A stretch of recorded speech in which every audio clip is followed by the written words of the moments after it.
Between October 1981 and November 1984, 11 men died across 3 counties in southern West Virginia in what would later be identified as the MASH Purge. All adults, all connected to illicit distilling operations.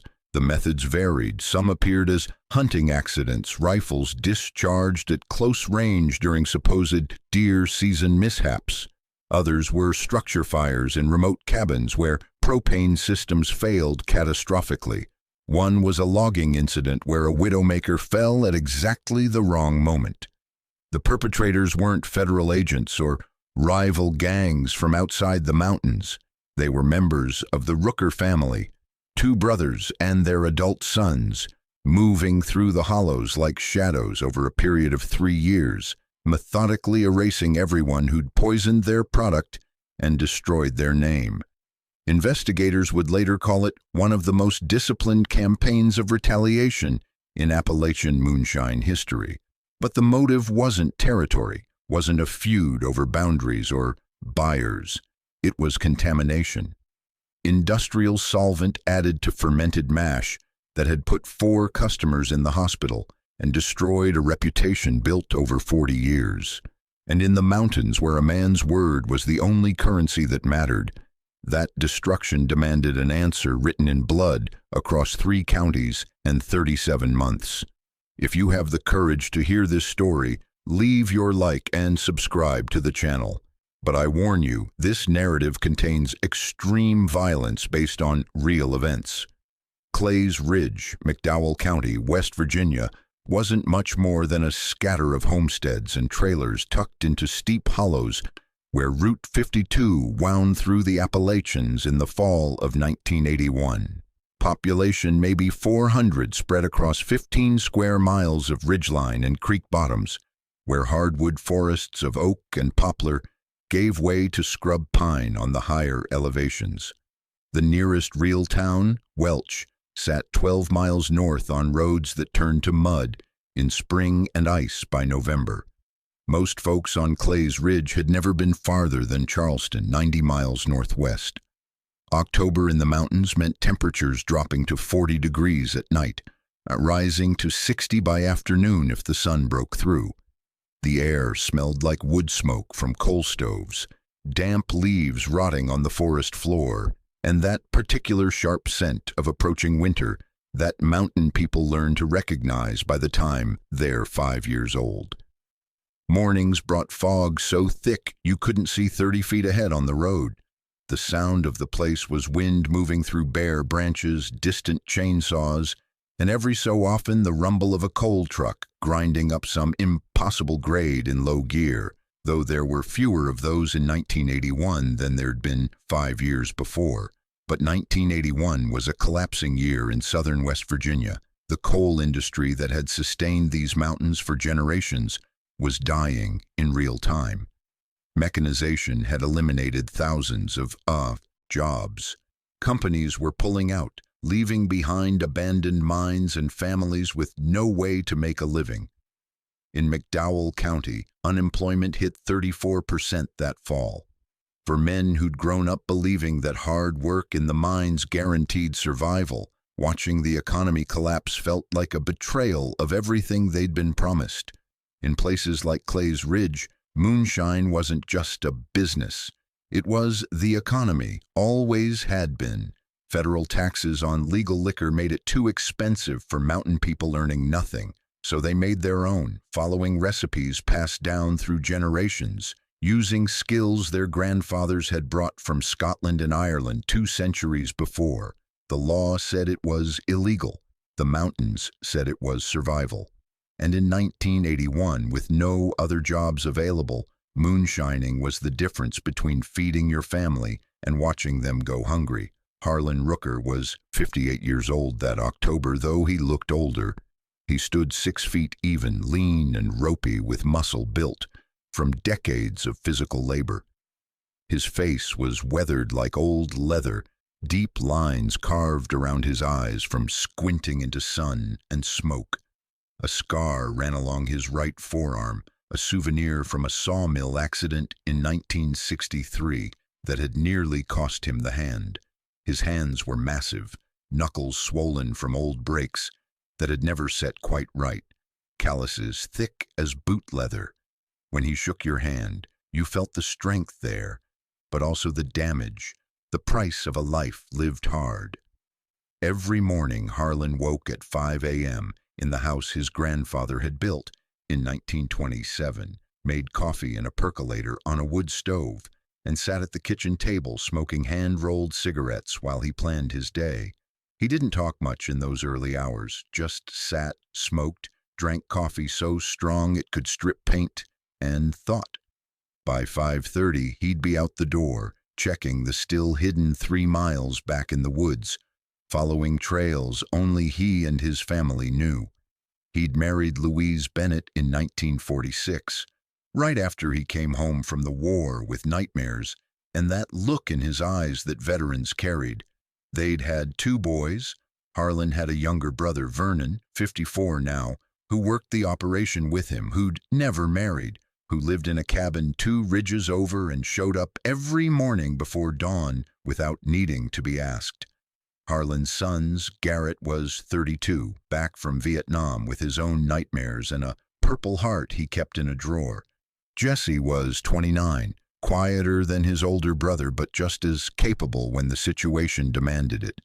Louise was 56, her hands as work-worn as Harlan's, her face still beautiful despite everything the mountains had demanded from her. What Harlan valued most wasn't money.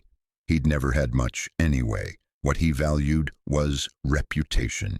His grandfather, Elias Rooker, had developed their moonshine recipe during Prohibition, back when making liquor was both an act of rebellion and an act of survival.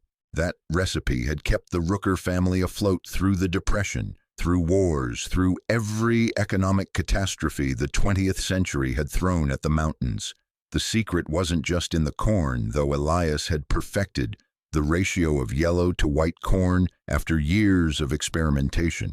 It wasn't just the fermentation time, though that mattered too. The real secret was the water source, a spring 3 miles up Clay's Ridge that produced water so pure and mineral-balanced it created a flavor profile impossible to replicate without knowing exactly where to find it. And the aging process, brief but specific, in charred oak barrels that added just enough character without overwhelming the corn's natural sweetness. That recipe had passed from father to oldest son for 40 years, Elias to Harlan's father, father to Harlan, and someday Harlan intended to pass it to Garrett. It wasn't just whiskey, it was identity. It was the only thing of value the Rooker family had ever created, the only inheritance Harlan could leave his children in a world where men like him had nothing else. But more than the recipe, what mattered was the reputation. In 40 years of operation, Rooker Liquor had never caused harm, never sent anyone to the hospital, never blinded anyone with methanol contamination, never been cut with anything that didn't belong. When you bought Rooker product, you knew exactly what you were getting. Clean corn liquor, properly distilled, safe to drink in quantities limited only by your own judgment. That reputation was worth more than money. It was trust, built slowly over decades, maintained through consistency and care. It was what separated the Rookers from the dozen other operations scattered across McDowell and Wyoming counties, some of them good, some of them dangerous, all of them competing for the same buyers who had less money every year. Vernon Rooker had been Harlan's partner since 1947, when both brothers came back from the war and decided the mines would kill them slower than bullets had tried to. Vernon was built shorter than Harlan, 5'9", but broader through the chest and shoulders, with arms thick from years of manual labor. His beard had gone mostly gray, though his hair still held some of its original brown.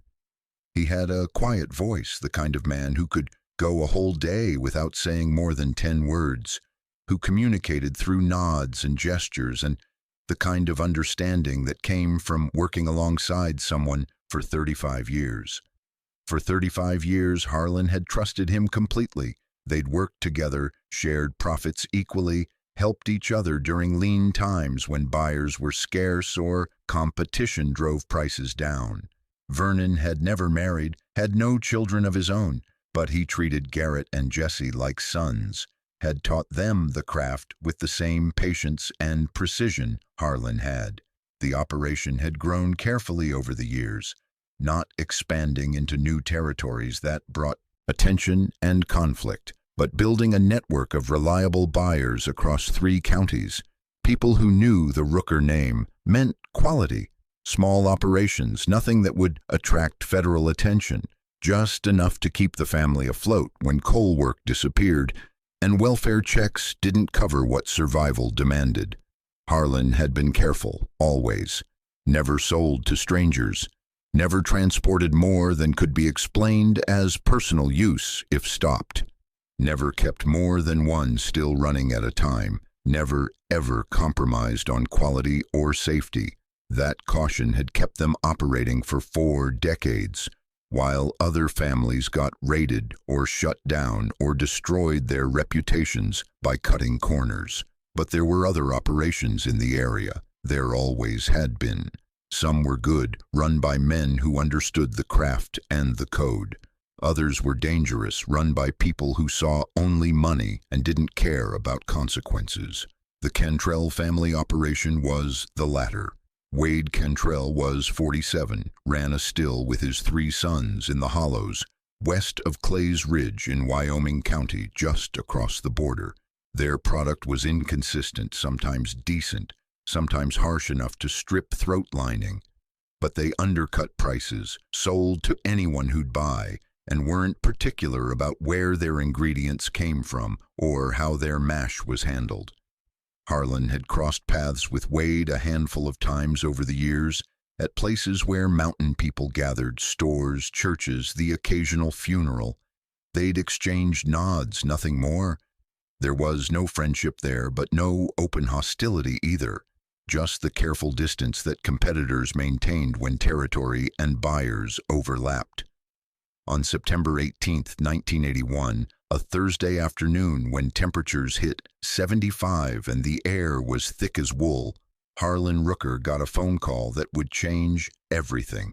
The call came from Bobby Tackett, who ran a small store in Welch that sold groceries and hardware and served as a distribution point for certain products that weren't discussed openly. Bobby's voice on the phone was tight with something that sounded like fear. "Harlan, we got a problem." "What kind of problem?" "4 people bought your product last week. All 4 ended up at the hospital yesterday. Sick as hell, vomiting, seizures, one of them nearly died." Harlan felt his stomach drop. "That's not possible. Our product doesn't cause that. We test every batch." "I know what you do, Harlan. I'm just telling you what happened. Doctors are saying it looks like solvent poisoning, something industrial that got into the liquor." Harlan drove to Welch that afternoon, left Vernon to watch the current batch fermenting at the main still site. At Bobby's store, a cinder block building that had seen better days, Bobby showed him the bottles, 3 of them still partially full, labeled with the mark the Rookers used, a small notch cut into the cap in a specific pattern that buyers recognized. Harlan opened one, smelled it. The scent was wrong immediately. Underneath the corn alcohol, there was something chemical, sharp, toxic. He poured a small amount onto his palm, rubbed it between his fingers.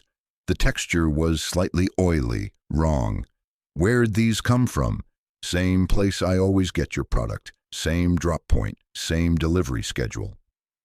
Harlan picked up the bottle, held it to the light. The liquor itself looked normal, clear, no visible contamination. But the smell didn't lie. This wasn't Rooker product, or rather, it had been Rooker product before someone added something that didn't belong. Over the next week, Harlan investigated with the methodical precision he brought to distilling. He visited the drop points where product was delivered to distributors like Bobby. He checked every stage of their operation, from the spring where they drew water to the fermentation barrels to the still itself. He tested the mash at every stage. Everything was clean. The contamination hadn't happened during production. It had happened after, somewhere between when the liquor left Rooker control and when it reached the buyers. That meant someone had deliberately poisoned their product, not as sabotage of the liquor itself, but as an attack on the Rooker reputation. Because in the mountains, reputation was everything.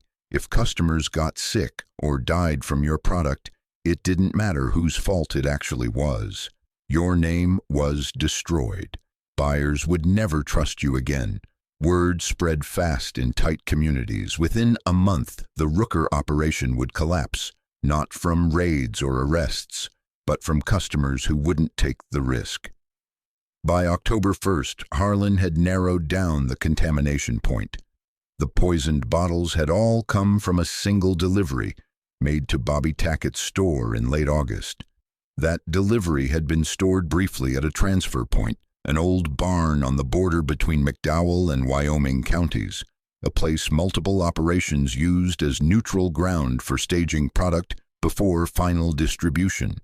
The barn was unlocked, accessible to anyone who knew about it. Harlan visited the barn on October 2nd, a Friday morning when fog hung so thick you could barely see 10 feet. The building was empty except for some old farming equipment and evidence of recent use, tire tracks in the mud, footprints, cigarette butts. He searched carefully, methodically, and in the corner of the barn, behind a stack of rotting hay bales, he found it, a glass jug, 1 gallon, 3/4 empty. The remaining liquid was clear but had that same chemical smell as the poisoned bottles. He didn't touch it, just looked, noted the brand markings on the jug. Acetone, industrial grade, used for thinning paint and cleaning machinery.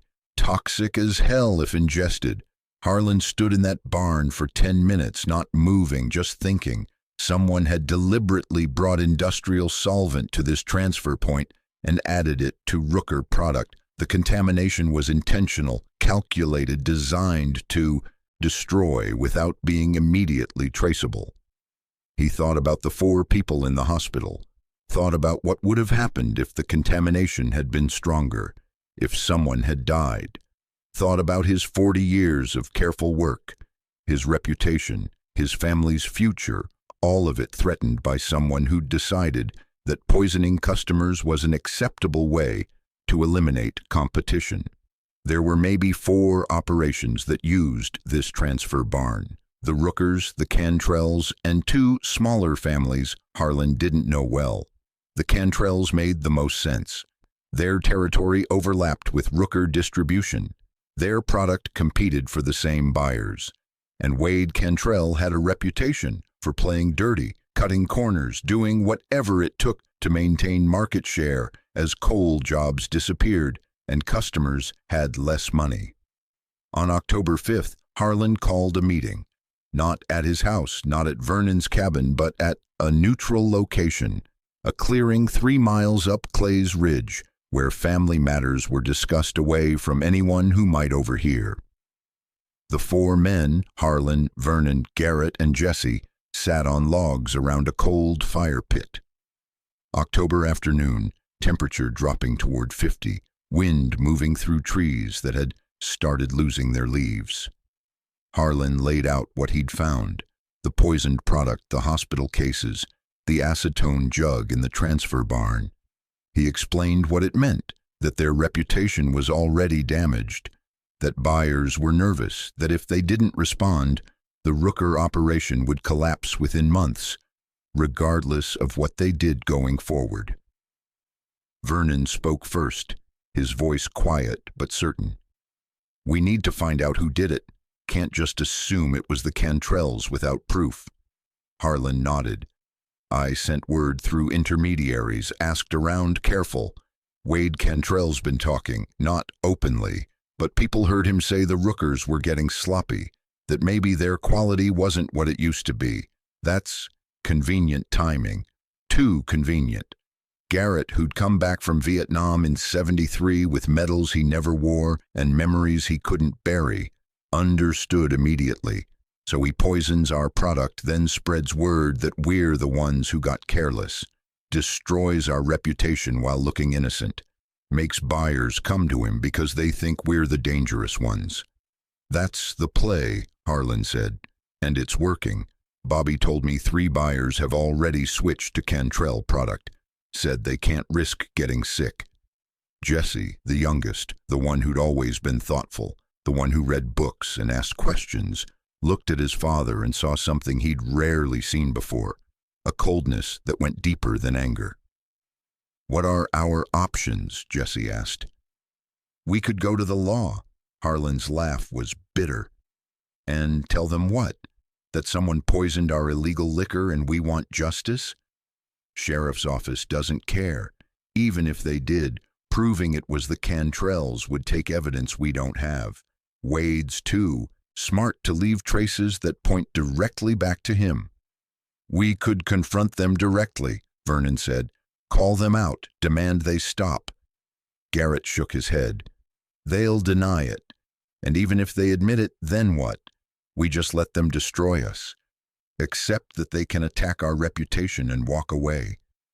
The words hung in the air like smoke. All 4 men understood what was really being discussed. This wasn't about proof or confrontation or legal remedies. This was about survival, about the code that governed mountain life when institutions failed and the only law that mattered was the one you enforced yourself. "There's no court that can fix this," Harlan said quietly. "No authority that can give us back our reputation. The contamination is already out there. Buyers are already scared. The only way to survive this is to make sure everyone understands what happens when you poison someone else's product and try to destroy their name." Vernon looked at his brother. "You're talking about the Cantrells.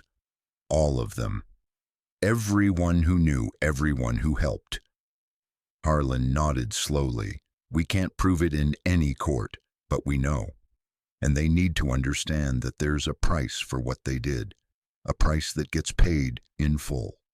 The 4 Rooker men sat in silence as afternoon faded toward evening, as temperature dropped toward freezing, as the old mountains settled around them.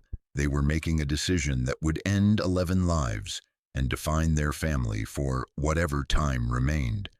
They were crossing a line that existed not in law, but in something older, the code that mountain people had lived by for generations, the code that said, a man protects what's his, protects his name, protects his family's survival no matter the cost.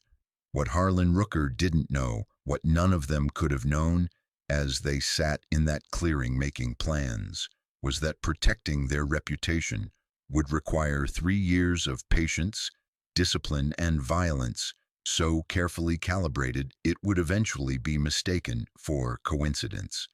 That the campaign they were about to begin would span 3 counties and 37 months, and would require them to become something they'd never been. Not just distillers or mountain men, but executioners who understood that justice in the hollows moved slowly, deliberately, and left nothing that could be traced back to its source. The first target wasn't Wade Cantrell. Harlan had decided that Wade would be last if he was targeted at all. Let him understand slowly, let him watch his operation collapse around him.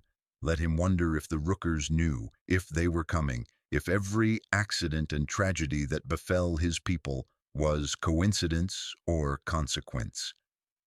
November 12th, 1981. Temperature had dropped to 28 degrees, first hard freeze of the season. Ice formed in perfect geometric patterns on windows, and water left in buckets overnight turned solid. Hunting season was underway. White-tailed deer and the mountains were full of men with rifles moving through. The woods, in the pre-dawn darkness. Clay Cantrell, Wade's youngest son, 23 years old, had gone out alone before sunrise, heading up a ridge west of his father's property. He was an experienced hunter, had been tracking deer since he was 12, knew these woods as well as anyone. At 7:42 a.m., a single rifle shot echoed across the hollow. At 9:15, Clay's hunting partner, who'd been working a different section of ridge, found him lying in a ravine, 30 feet below a game trail. Single gunshot wound to the chest, his own rifle 10 feet away, where it had apparently fallen during his descent into the ravine. The local sheriff, a man named Frank Belmont, who'd held the position for 20 years and understood mountain justice better than he understood written law, ruled it an accident. Clay had apparently slipped on ice-covered rocks, fell into the ravine, and his rifle had discharged during the fall, the bullet striking him in the chest at close range. Tragic, but these things happened during hunting season, especially when men went out alone in dangerous terrain before full light. Wade Cantrell buried his youngest son on November 15th in a cemetery that had been accepting mountain dead for 130 years. Harlan Rooker attended the funeral, stood in the back, paid his respects to Wade with a nod that could have meant sympathy or something else entirely. Wade's face showed nothing, no suspicion, no accusation, just the hollow grief of a father who'd lost a child. But Harlan watched Wade's eyes during the service, saw them scanning the crowd, calculating, wondering. The first seed of doubt had been planted. On January 7, 1982, Roger Cantrell, Wade's middle son, 26 years old, died in a structure fire at a cabin he'd been using to store equipment. The cabin was remote, 5 miles from the nearest neighbor, accessible only by a logging road that turned to mud in winter. The fire started around 3 a.m., cause undetermined but likely a propane heater malfunction. Propane systems in remote cabins were notoriously dangerous, especially old systems that hadn't been maintained properly. Roger had been sleeping when the fire started.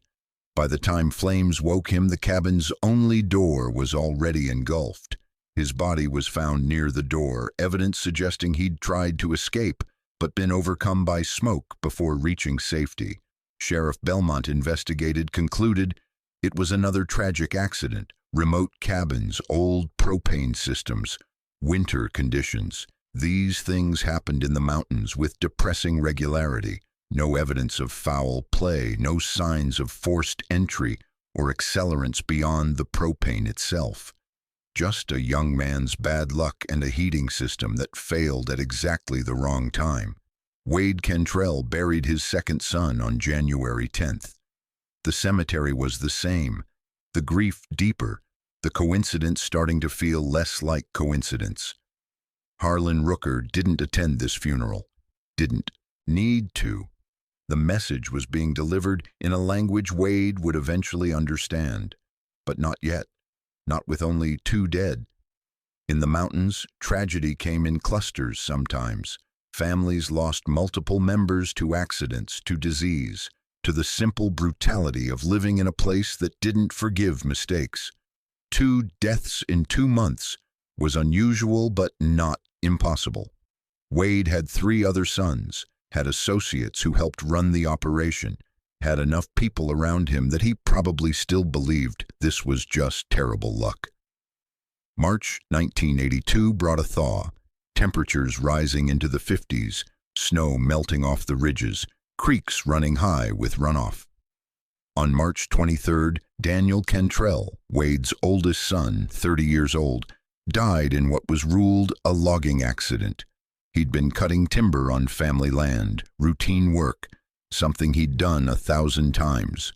A widowmaker, a dead tree weakened by winter storms and rot, had fallen at exactly the moment Daniel was working beneath it. The tree, a massive oak that had been dying for years, crushed him instantly. His partner, working 200 yards away, heard the crash but couldn't do anything except call for help that arrived too late to matter. Sheriff Belmont investigated, found nothing suspicious. Widowmakers killed loggers every year in West Virginia. The tree had been unstable. Wind that morning had been gusting to 20 miles per hour, and Daniel had been working alone in an area where dead trees were common. Accidental death, tragic but not uncommon in mountain timber work. Wade Cantrell buried his 3rd son on March 26th. 3 funerals in 4 months. 3 sons gone. The cemetery plot that held the Cantrell dead was filling up fast. Harlan Rooker attended this funeral, stood in the back again, watched Wade's face. This time he saw something different. Not just grief, but fear. The terrible understanding that maybe this wasn't coincidence. Maybe someone was systematically destroying his family. But Wade couldn't prove it, couldn't point to evidence, couldn't go to the law and say he thought someone was murdering his sons, because all 3 deaths had been ruled accidental by a sheriff who either didn't see the pattern or didn't want to. After Daniel's funeral, Wade Cantrell hired a man from Charleston, a private investigator with experience in insurance fraud and suspicious deaths. The investigator spent 2 weeks going over the 3 incidents, talking to witnesses, examining evidence. His report, delivered in mid-April, concluded that while the clustering of deaths was unusual, there was no evidence of foul play. All 3 deaths were consistent with the accidental explanations provided by local authorities. The investigator suggested Wade take precautions, be more careful, watch for threats, but he couldn't identify any specific danger beyond the general hazards of mountain living. The campaign paused through summer 1982. Harlan believed in patience, in letting time pass between incidents, so patterns would blur, so investigators would lose interest, so the community would accept that the Cantrells were just suffering through a period of terrible luck. During those months, the Rooker operation quietly rebuilt its reputation. Bobby Tackett and other distributors started buying Rooker product again. The hospital incident faded into memory. New buyers who hadn't heard about the contamination began purchasing. Slowly, carefully, the damage was being repaired. But the work wasn't finished. Wade Cantrell still had 2 sons, Russell and Mark. He still had associates, men who helped run the still, who distributed product, who knew about the contamination and had either participated in it or failed to stop it.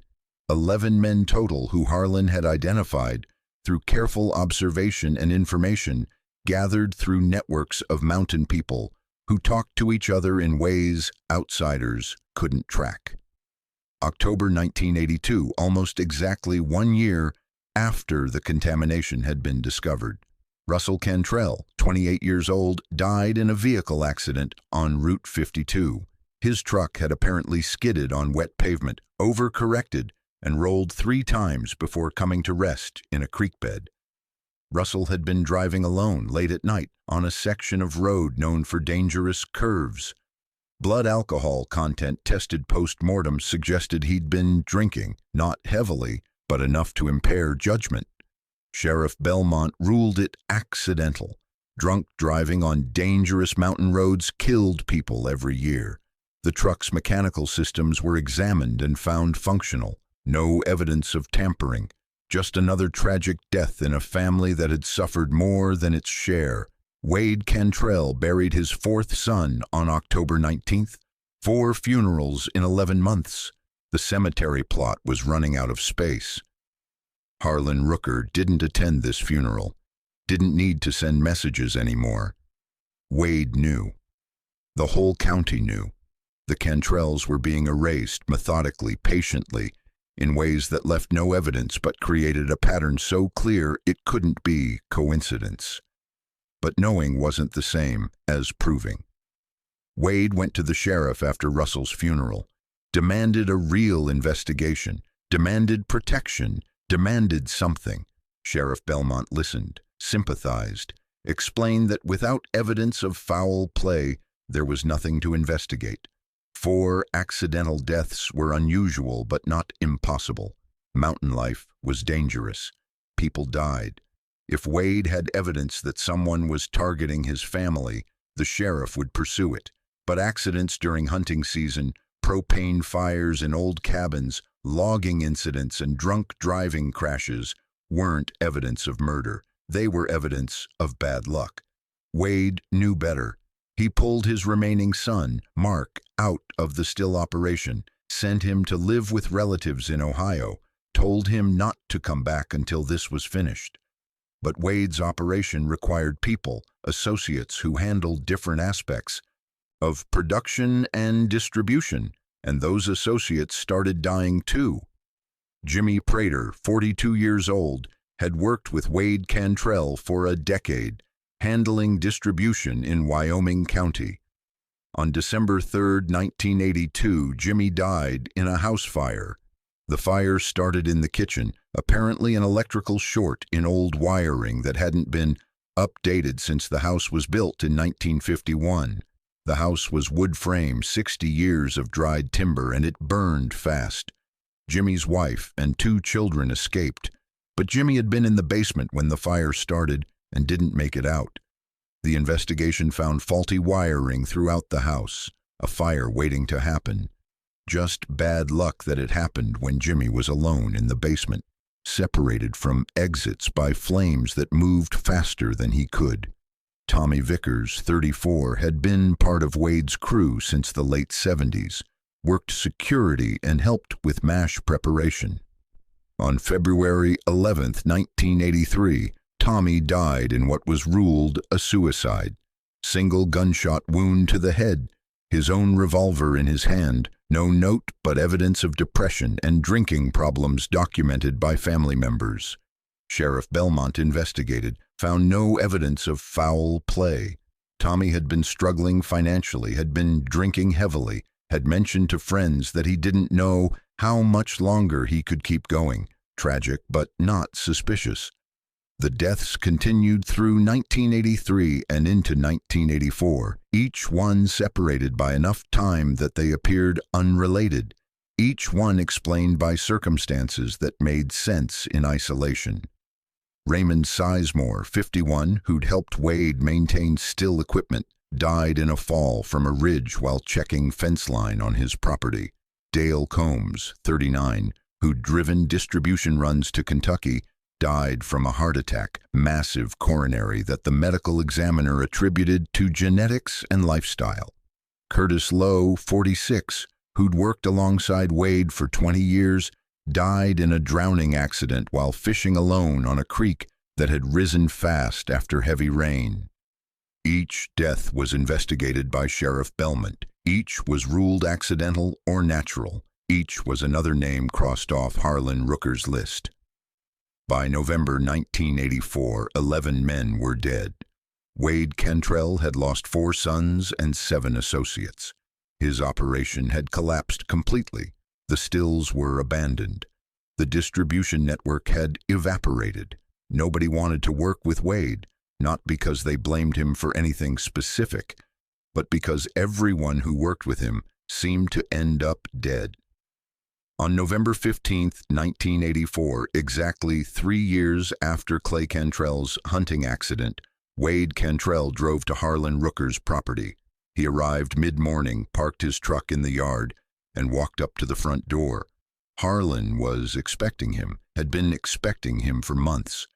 They sat on Harlan's front porch, 2 mountain men in their 50s, both weathered by hard lives, both understanding that they were having a conversation that would never be repeated, never be acknowledged, never be documented. Wade spoke first. "You took 11 people from me, 4 of my sons, 7 men who worked with me. You did it so careful that nobody can prove anything, but I know, everyone knows." Harlan said nothing, just looked at Wade with eyes that showed nothing. "Why did you stop?" Wade asked. "You didn't come after me. I'm still here. Why leave me alive?" Harlan was quiet for a long moment. When he spoke, his voice was calm, matter-of-fact, like he was discussing the weather or crop yields. "Because what you did, poisoning our product, trying to destroy our reputation, that wasn't just about us. You put 4 people in the hospital. You could have killed them. You attacked something that took 40 years to build, something that represents my family's name and survival. That required an answer." Wade closed his eyes. "I didn't do it. I swear to God, Harlan, I didn't poison your liquor." Harlan's expression didn't change. "Maybe you didn't personally. Maybe one of your boys did. Maybe one of your associates did it on their own. Doesn't matter. It happened under your operation. Your people, your responsibility. That's how it works in these mountains. You know that. Wade opened his eyes, looked at Harlan. So you took 11 lives for something I might not have even done. Harlan leaned back in his chair. Your reputation was built on cutting corners, on selling product that wasn't always safe, on undercutting prices by doing things the wrong way. When our product got contaminated, you spread word that we were getting sloppy. You benefited from our damage. Maybe you didn't cause it directly, but you sure as hell weren't innocent. Wade stood up, looked out at the mountains that had defined both their lives, that had witnessed generations of their families surviving through moonshine and coal work and whatever else kept them alive. I lost 4 sons, Harlan. Whatever you think I did, was it worth 4 boys who'll never have families of their own? Harlan met his eyes. Ask me if 40 years of my family's reputation was worth protecting. Ask me if the trust my grandfather built was worth defending. Ask me if letting someone destroy our name and walk away was something I could accept. You'll get your answer. Wade walked back to his truck, got in, drove away. He never spoke to Harlan Rooker again. He moved to Ohio 3 months later, lived with his remaining son Mark, died of a stroke in 1992 at 63 years old. His obituary made no mention of the sons he'd buried or the operation he'd lost.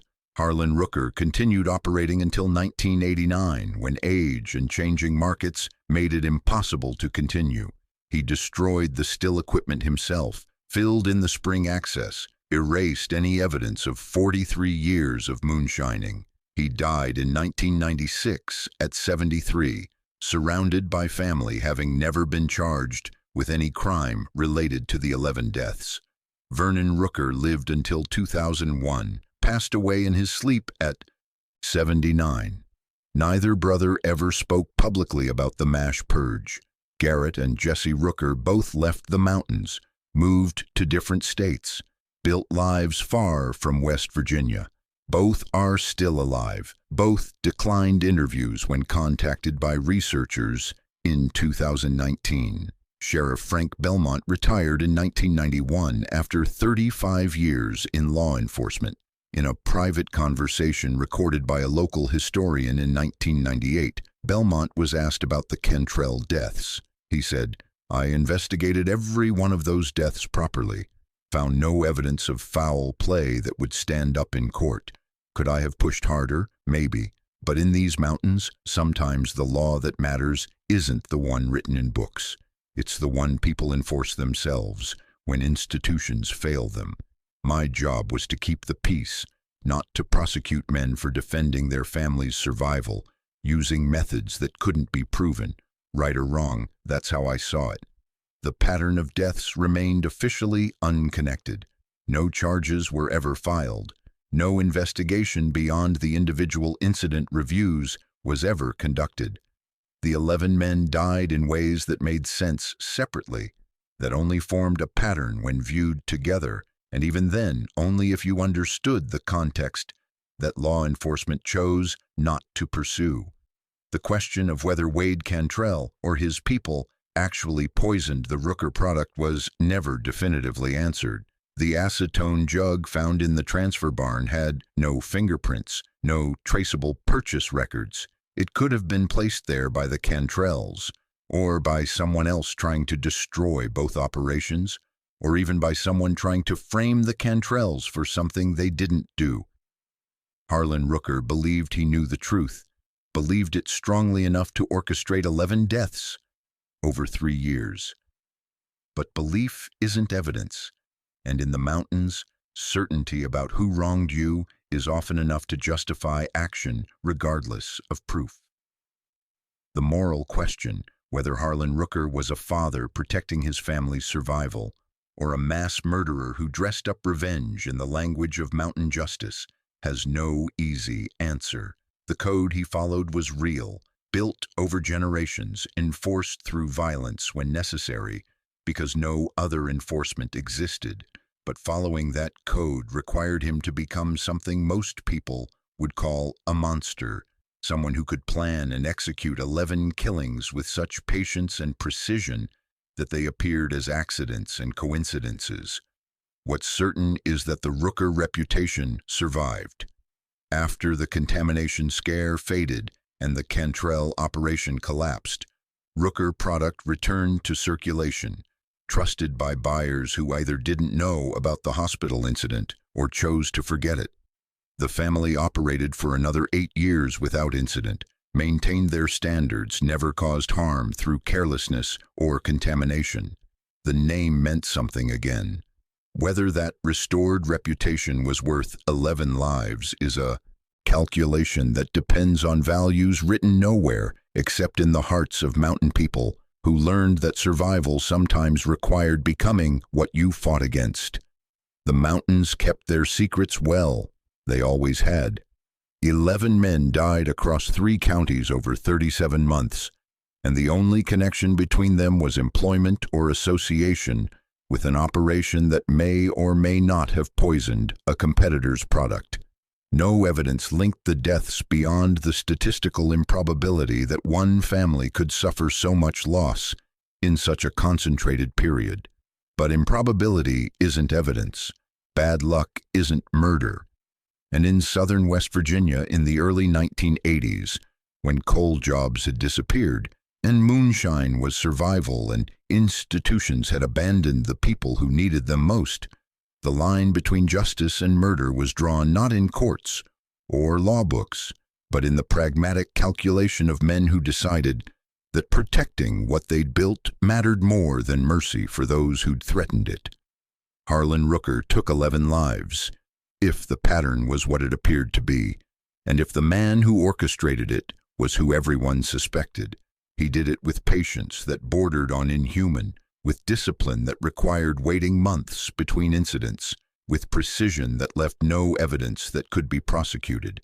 He did it to restore a reputation, to protect a family legacy, to prove that in the mountains where his family had lived for generations, there were still consequences for certain violations, even when the law couldn't or wouldn't enforce them. Was it worth it? That question assumes there's a scale where these things can be measured. Reputation against lives, legacy against bodies, survival against humanity. But there is no scale. There's only the choice Harlan made and the 11 families who buried people they loved, and a community that watched it happen and understood exactly what was occurring, even if they couldn't or wouldn't say it out loud. The code that governed mountain moonshining in the 1980s was older than the law, older than the state, older than the country itself. It said that a man's word was his bond, that his reputation was his currency, that attacking someone's name was worse than attacking their person because it destroyed the trust that made survival possible. It said that contaminating someone's product wasn't just sabotage, it was an assault on everything they'd built, on their ability to provide for family, on the inheritance they could pass to their children. And it said that such attacks demanded response, demanded consequences, demanded blood. Harlan Rooker followed that code absolutely. He didn't go to authorities that couldn't help. He didn't pursue legal remedies that didn't exist. He didn't accept that someone could destroy 40 years of careful work and walk away unscathed. He responded in the only language that mattered in mountains where institutions had failed, where poverty had crushed, alternatives where the only law that meant anything was the one you enforced yourself. And in doing so, he proved that the line between protector and predator disappears entirely when the methods required to protect what you love transform you into the very thing that threatened it in the first place. 40 years have passed since the first death on Clay's Ridge. The mountains have changed. Coal is almost completely gone now. Most young people leave for cities. The moonshine economy has been replaced by other industries, some legal, some not. But the code hasn't died. It's adapted, evolved, found new expressions. Because the fundamental truth remains. When systems fail, when institutions abandon you, When the only thing of value you have is your name and your family's survival, some people will do whatever it takes to protect it. The specific circumstances change, the weapons, the methods, the justifications, but the underlying reality endures. Push people far enough, take away everything that gives their lives meaning, destroy the one thing they've built that matters, and some will push back in ways that shock precisely because they mirror our own capacity for darkness when we're cornered. The Rooker property was sold in 2003. The new owners, a couple from Virginia who knew nothing of its history, live in a house built on land where Harlan Rooker planned 11 executions disguised as accidents. They know nothing of the blood that was shed to protect a moonshine recipe and reputation that died anyway, buried under guilt too heavy to carry forward. There's no memorial in McDowell County, no marker explaining that this was the site of one of Appalachia's most calculated campaigns of retaliation. The community just moved on, as mountain communities do, covering scars with layers of normalcy until they almost disappear. Almost. But if you drive through southern West Virginia on a November morning when fog sits thick in the hollows and temperature drops toward freezing, you might feel something in the air, not ghosts, nothing so simple.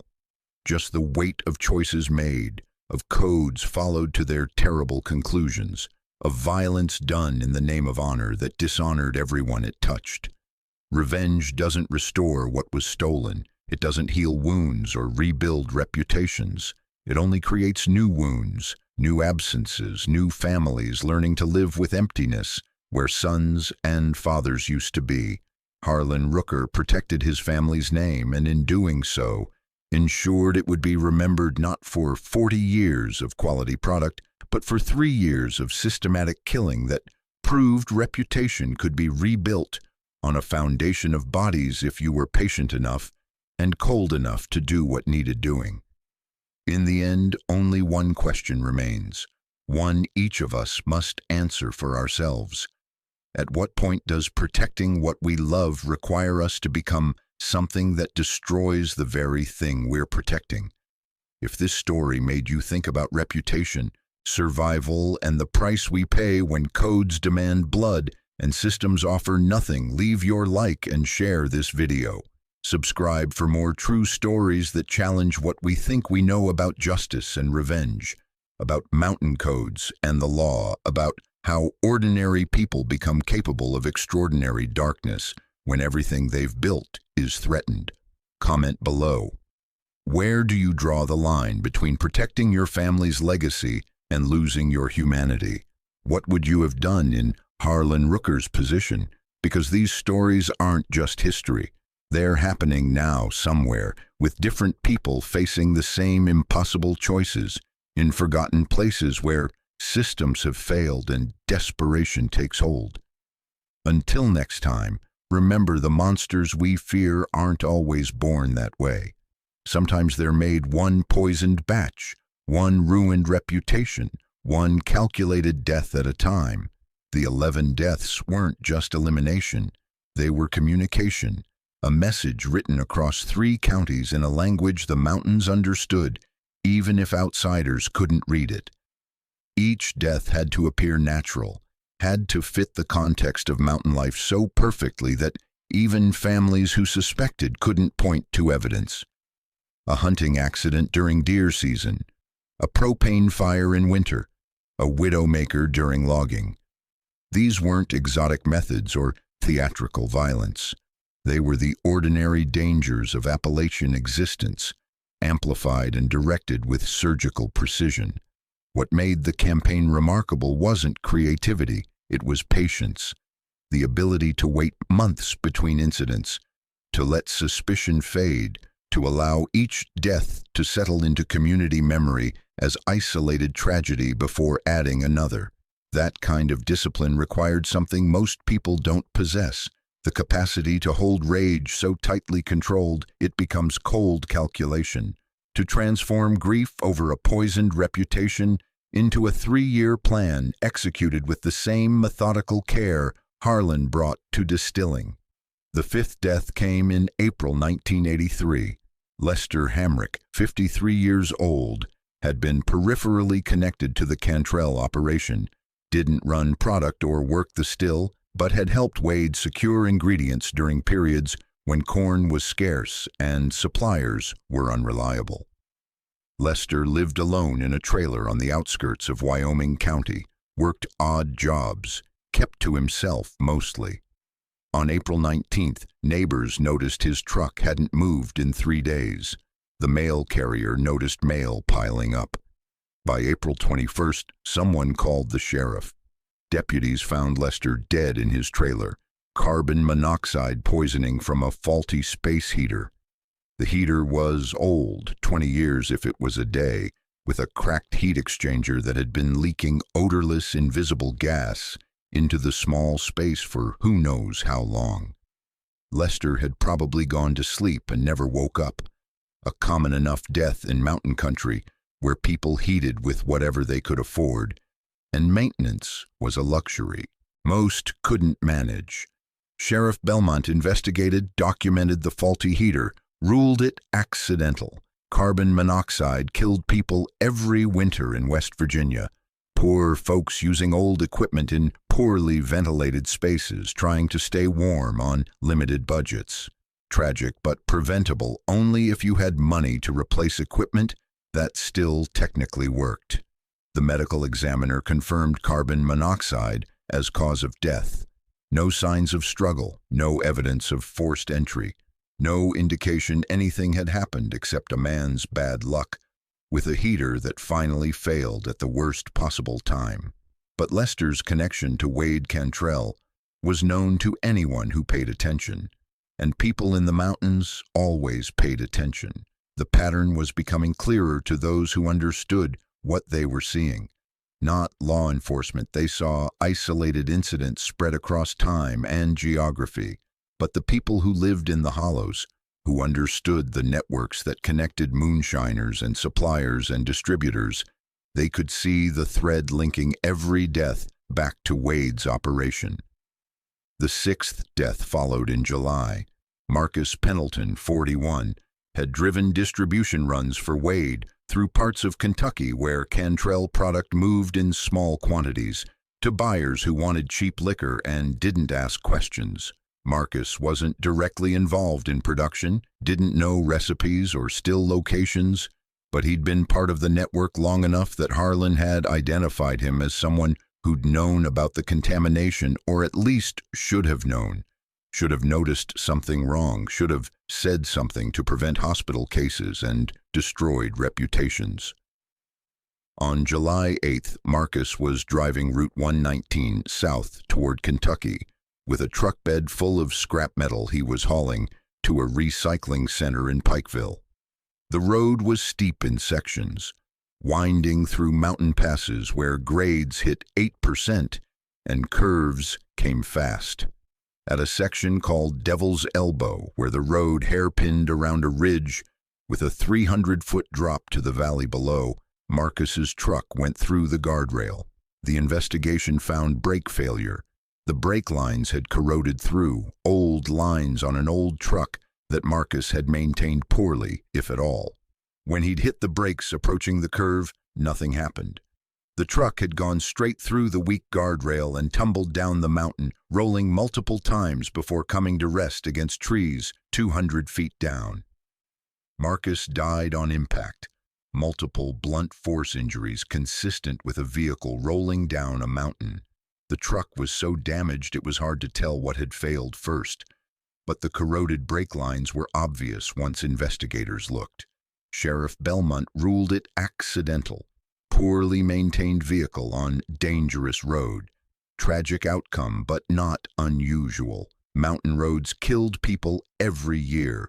Old vehicles with deferred maintenance failed at critical moments. Marcus Pendleton was added to the list of people who died accidentally, whose connection to Wade Cantrell would only be noticed if you were looking for patterns instead of explanations.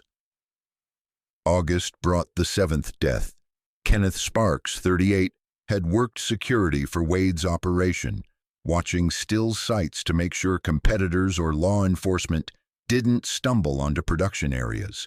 Kenneth was a big man, 6'3", 240 pounds, with a reputation for handling problems physically when necessary.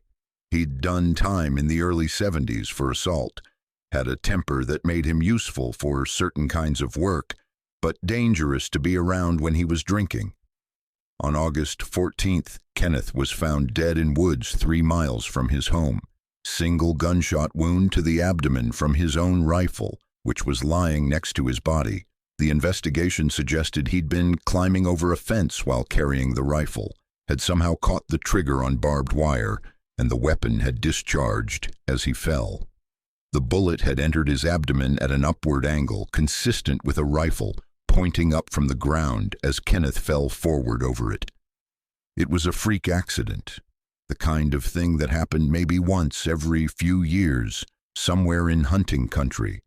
Climbing fences with loaded weapons was dangerous, was exactly the kind of mistake that got people killed during hunting season. Kenneth had been carrying the rifle improperly, hadn't engaged the safety, had been careless in a way that cost him his life. Sheriff Belmont ruled it accidental. The forensics supported the explanation. The rifle's position, the angle of entry, the lack of any other footprints or evidence of another person present, all of it pointed to a tragic mistake made by someone who should have known better. But Kenneth's association with Wade Cantrell was documented. He'd been seen at Cantrell Properties, had been questioned by deputies during previous investigations into illegal liquor operations, was known to anyone paying attention as part of Wade's security network. His death added to the pattern that law enforcement couldn't or wouldn't see, but that the mountain community recognized with growing certainty.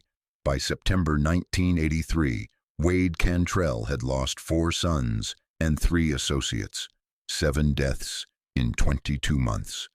The statistical improbability was becoming impossible to ignore, but statistics weren't evidence. Each death had been investigated. Each had been explained by circumstances that made sense in isolation. Hunting accidents, fires, logging incidents, carbon monoxide, brake failure, accidental discharge. These were the ways people died in rural Appalachia, the ordinary dangers of mountain existence. That 7 people connected to one Moonshine operation had died from these ordinary dangers in less than 2 years was unusual. But unusual wasn't proof of anything except perhaps that Wade Cantrell's operation had been built on people who took risks, who cut corners, who lived dangerously in a dangerous place. Wade knew better. He'd known after the 3rd death, had hired an investigator after Daniel died, had tried to find proof that someone was systematically killing his people, but proof required evidence, and whoever was doing this left none. Wade pulled back from the operation entirely after Kenneth Sparks died. He shut down the stills, told his remaining associates to find other work, tried to make himself less of a target by becoming invisible. But the deaths didn't stop, because Harlan Rooker's list had 11 names, and walking away didn't erase participation in contamination that had nearly killed 4 people and destroyed 40 years of reputation. The 8th death came in November 1983. Travis Mullins, 47, had helped Wade source ingredients and equipment, had connections to suppliers across 3 states, had been part of the Cantrell network for more than a decade. Travis had stopped working with Wade after the string of deaths, had taken a job at a hardware store in Welch, was trying to build a normal life outside moonshining.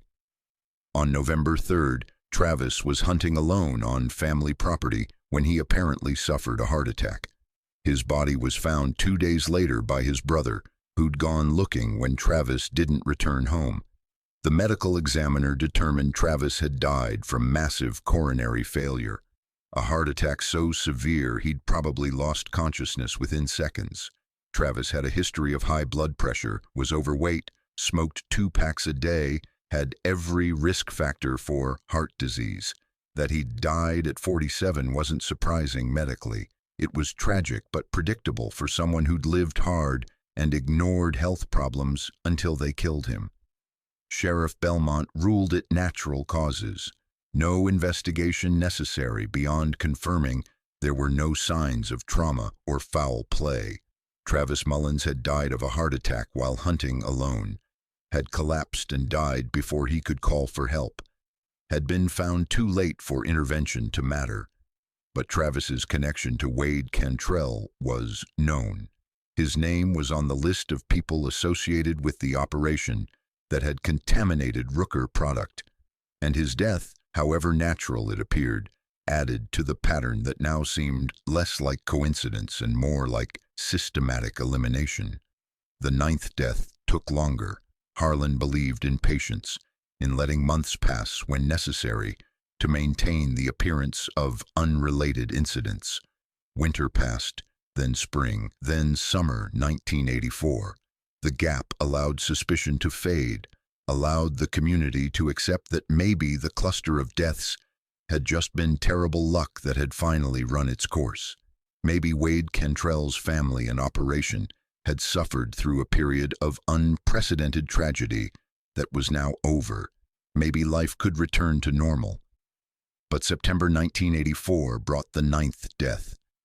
Gordon Estep, 52, had been one of Wade's longest-serving associates, had learned distilling from his own father, had worked alongside Wade for 20 years, building an operation that competed with the Rookers and other established families. Gordon had stopped working with Wade after the deaths started, had retired from moonshining entirely, was living on disability payments from a back injury he'd suffered years before. On September 12th, Gordon died in a house fire that started in the middle of the night while he and his wife were sleeping. The fire started in the living room, apparent electrical short in a lamp cord that had frayed over time. The house was old, wiring was outdated, and the fire spread fast through walls and ceiling. Gordon's wife escaped through a bedroom window, suffered smoke inhalation and minor burns. Gordon had been in a different bedroom separated from exits by flames and smoke, and by the time firefighters arrived, the house was fully involved. His body was recovered from what had been his bedroom, death attributed to smoke inhalation. The investigation found faulty wiring throughout the house, a fire that had been waiting to happen, finally triggered by a frayed lamp cord that had probably been dangerous for months or years. Accidental, tragic, but consistent with the condition of the house and the age of its electrical systems. Sheriff Belmont ruled it accidental death. No evidence of accelerants, no signs of forced entry, no indication anything had happened except a house fire caused by old wiring. But Gordon's connection to Wade Cantrell was documented history. He'd been part of the operation for 2 decades. He'd known everything about how the Cantrells worked, who they sold to, where their stills were located. If contamination had been deliberately introduced to Rooker product, Gordon would have known about it, or at least been in a position to know. His death brought the total to 9. 9 people connected to Wade Cantrell's operation, dead across 3 years, each death explained by circumstances that appeared accidental or natural. Each death separated by enough time that patterns were hard to see, unless you were looking specifically for connections. And law enforcement wasn't looking for connections. They were processing individual incidents, ruling on specific deaths, not conducting an investigation into whether someone was systematically eliminating everyone associated with a moonshine operation that may have poisoned a competitor's product. The 10th death came in January 1985. Actually, 1985, not 1984, as the pattern had been going. This was beyond the 37 months mentioned in the opening, beyond the November 1984 endpoint the original count had suggested. But reality doesn't follow neat timelines. The campaign continued until the work was finished. Harlan's list had 11 names, and the calendar didn't matter as much as completion. Stanley Adkins, 60 years old, had provided warehouse space and transportation for Wade's operation, had never touched a still but had been essential to logistics and distribution. Stanley had distanced himself from Wade years before, had sold his warehouse, had moved to a different county trying to escape association with an operation that seemed cursed. On January 9, 1985, Stanley died in a vehicle accident on Interstate 77 near Beckley. His car had apparently hydroplaned on wet pavement, spun out of control, and been struck by a semi-truck. Stanley died instantly, massive trauma from the collision. The investigation found wet roads, poor visibility, and excessive speed for conditions. The truck driver was questioned and cleared, had been driving appropriately, had no way to avoid the collision after Stanley's car spun into his lane. Accidental death, traffic fatality, the kind of thing that happened on interstate highways during winter weather. Sheriff Belmont wasn't even involved. This was state police jurisdiction, investigated by troopers who had no knowledge of Moonshine operations or patterns of deaths in McDowell and Wyoming counties.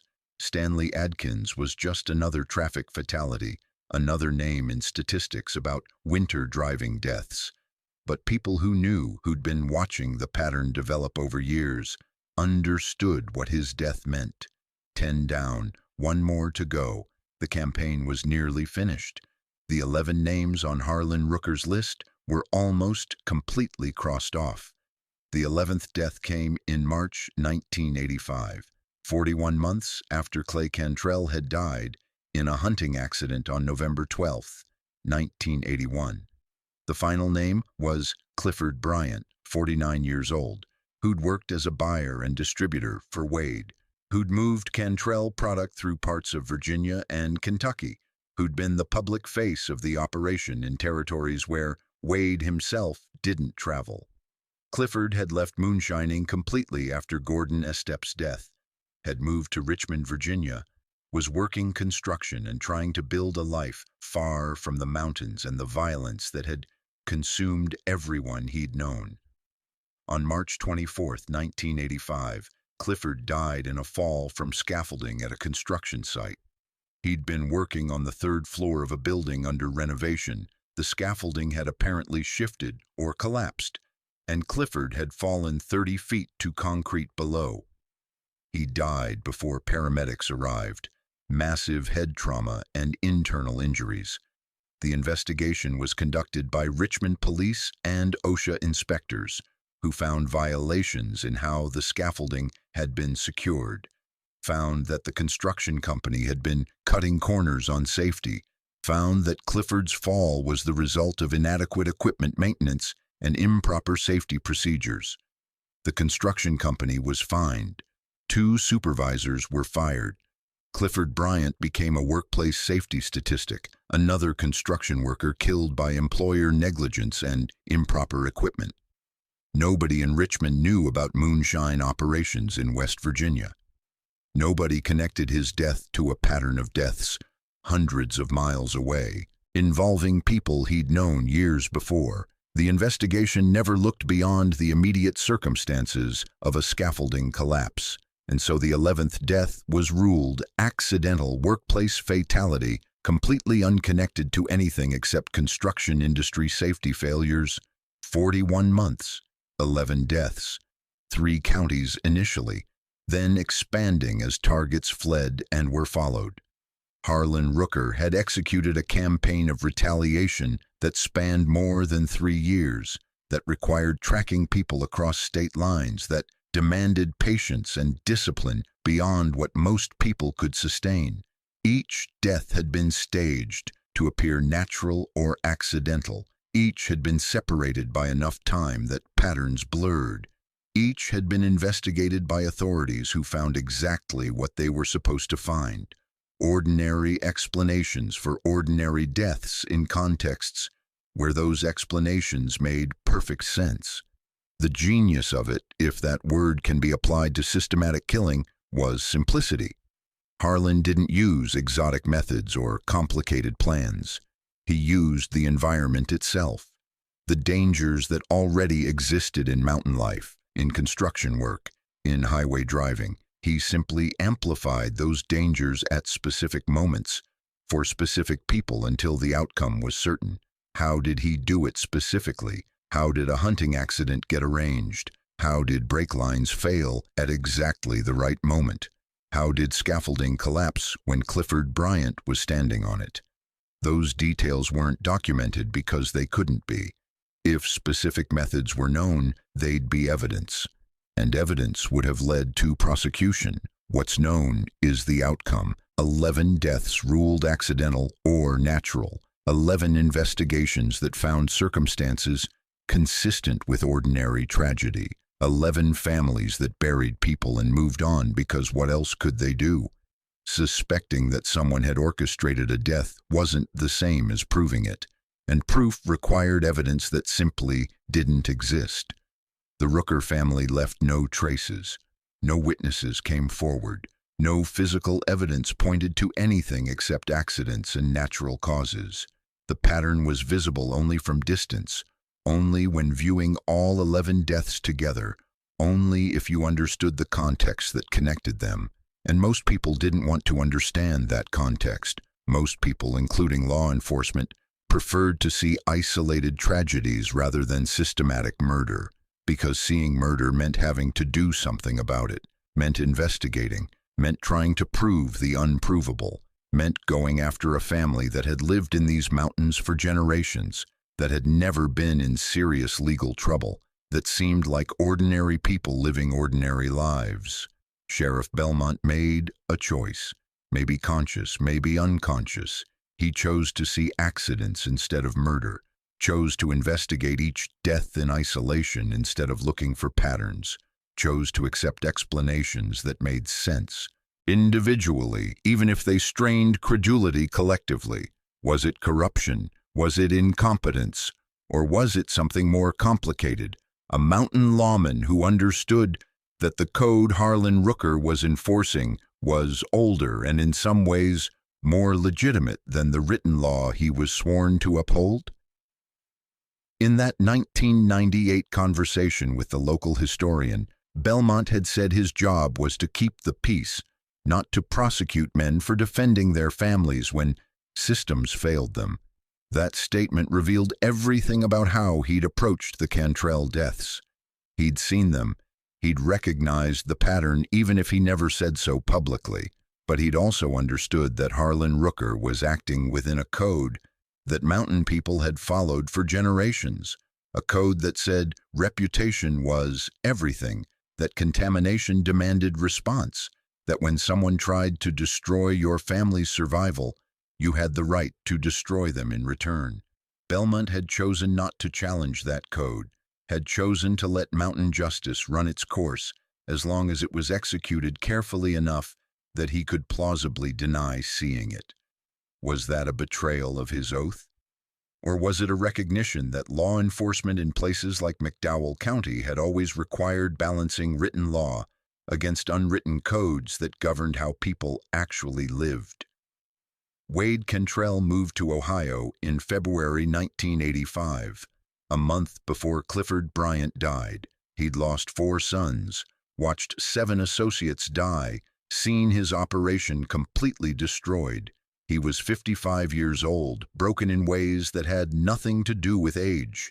His remaining son, Mark, was safe in Ohio, had been there since late 1982, had escaped the violence that consumed everyone else. Wade joined him there, got a job in a factory, lived in a small house in Columbus, never spoke publicly about what had happened in West Virginia. He died 7 years later of a stroke. His obituary listed Mark as surviving son, made no mention of Clay, Roger, Daniel, or Russell, made no mention of moonshining or Appalachia or the campaign that had erased his family. Wade was buried in Ohio, not in the West Virginia cemetery where his sons lay. Whether that was his choice or Mark's, whether it represented a final separation from the mountains that had taken everything, was never documented. What Wade thought about during those 7 years in Ohio, living in exile from the only place he'd ever known, is unknowable. Did he accept responsibility for the contamination? Did he maintain until the end that he'd been innocent, that someone else had poisoned Rooker product and he'd been blamed unfairly? Did he understand why Harlan had done what he'd done, even if he couldn't forgive it? Or did he die hating the Rookers, believing he'd been the victim of a mass murderer who'd hidden behind codes and traditions to justify killing 11 people? There's no record of what Wade believed. He left no diary, no confessions, no statements beyond what he'd said to Harlan on that November day in 1984 when he'd driven to the Rooker property and asked why he'd been left alive. And Harlan's answer, that Wade needed to understand the price of what had been done, suggested that leaving Wade alive was part of the punishment. Killing him would have been mercy, letting him live to watch everyone around him die, to understand that his operation and his family had been systematically destroyed, was crueler than any bullet. The Rooker operation continued until 1989, 8 more years of moonshining after the MASH purge ended, 8 years during which Harlan and Vernon produced liquor using the same methods, the same standards, the same care they'd always employed. The reputation recovered completely. Buyers returned. New customers who'd never heard of the contamination incident started purchasing Rooker product. The name meant quality again, meant trust, meant liquor that wouldn't harm you if you used it responsibly. But the cost of restoring that reputation had been 11 lives. 40 years of careful work had been defended through 3 years of systematic killing, and Harlan Rooker, who'd started the campaign as a man protecting his family's survival, had become something else entirely. A killer who'd used patience and discipline to execute a plan that would be studied decades later as one of the most calculated campaigns of retaliation in Appalachian history. Did he regret it? Did he lie awake at night thinking about the 11 men who'd died, about the families who'd lost sons and fathers and husbands, about whether Wade Cantrell had actually been responsible for the contamination, or whether Harlan had killed innocent people based on assumptions that couldn't be proven? There's no record of Harlan expressing regret, no evidence he struggled with what he'd done. He continued operating his still, continued producing quality liquor, continued living in the same house where he'd planned 11 executions. When he finally shut down in 1989, it was because of age and economics, not guilt. He was 66 years old. Vernon was 62. The market for moonshine had changed. Legal liquor was more accessible. Younger people weren't learning the craft, and federal enforcement had intensified in ways that made continued operation too risky. So Harlan destroyed the equipment, filled in the spring access, erased evidence of 43 years in business, and then he lived another 7 years, dying peacefully surrounded by family, having never been charged with anything related to the MASH purge. What does that say about justice, about whether the legal system is the only legitimate form of accountability, about whether the code Harlan followed was valid, or whether it was just tribalism dressed up in tradition? These questions don't have comfortable answers. Harlan Rooker killed 11 people. That's murder by any legal definition. But he did it for reasons that made sense within a specific cultural context, to protect a reputation that represented his family's only means of survival, to enforce a code that said contamination demanded response because institutions couldn't or wouldn't provide justice through official channels.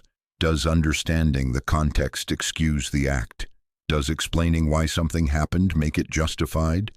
Or is murder still murder regardless of codes and traditions and failures of official systems?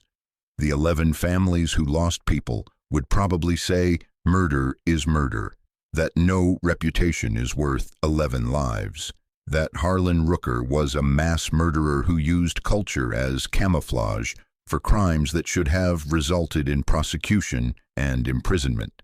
They'd be right legally, morally, by most conventional standards, but they'd also be viewing the situation from outside the specific context that created it. From outside a place where moonshine wasn't just illegal business, but survival itself. Where reputation was currency that couldn't be rebuilt once destroyed.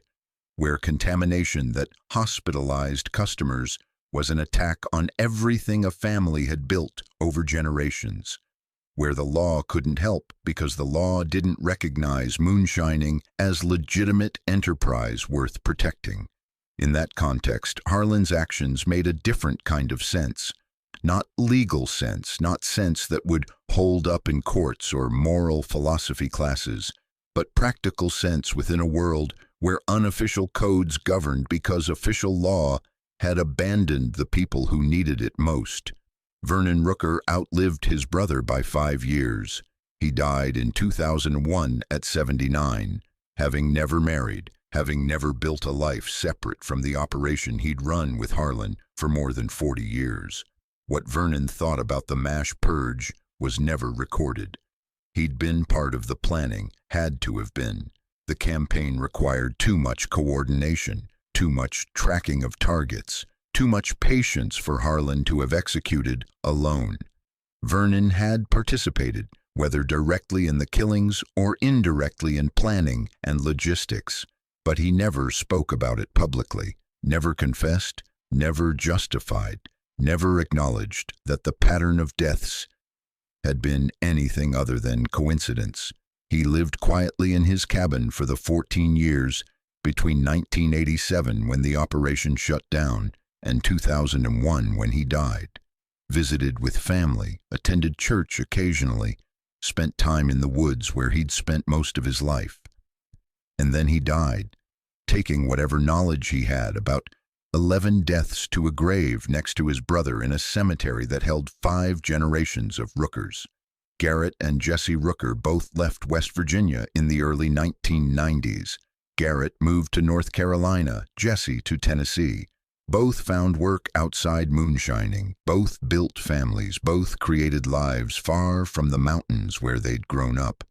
Whether they'd participated directly in the MASH purge or simply known about it is unclear. They'd have been in their 30s during the campaign, old enough to be involved, capable enough to handle the physical demands of staging accidents across multiple counties. But there's no evidence they were directly involved beyond being part of the family that orchestrated it. When researchers contacted them in 2019, trying to gather information about the deaths, both declined interviews. Garrett through a lawyer, Jesse through a brief phone conversation where he said the past should stay buried, and he had nothing to say about events from 40 years ago. Neither denial nor confirmation. Just silence, which in mountain culture often says more than words. The pattern of the deaths, when mapped geographically and temporally, shows discipline that's almost inhuman. 11 deaths spread across 41 months means an average of 1 death every 3.7 months, but they weren't evenly distributed. Some came in clusters, 3 deaths in 5 months, from November 1981 through March 1982. Then gaps of 6 or 7 months, where nothing happened. Then another cluster. The timing seemed designed to create pattern recognition, followed by doubt.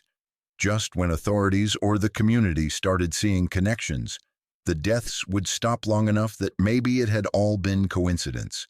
Then they'd resume, confirming the pattern for those who were looking, but remaining just ambiguous enough that proof was impossible. The geographic spread showed similar calculation.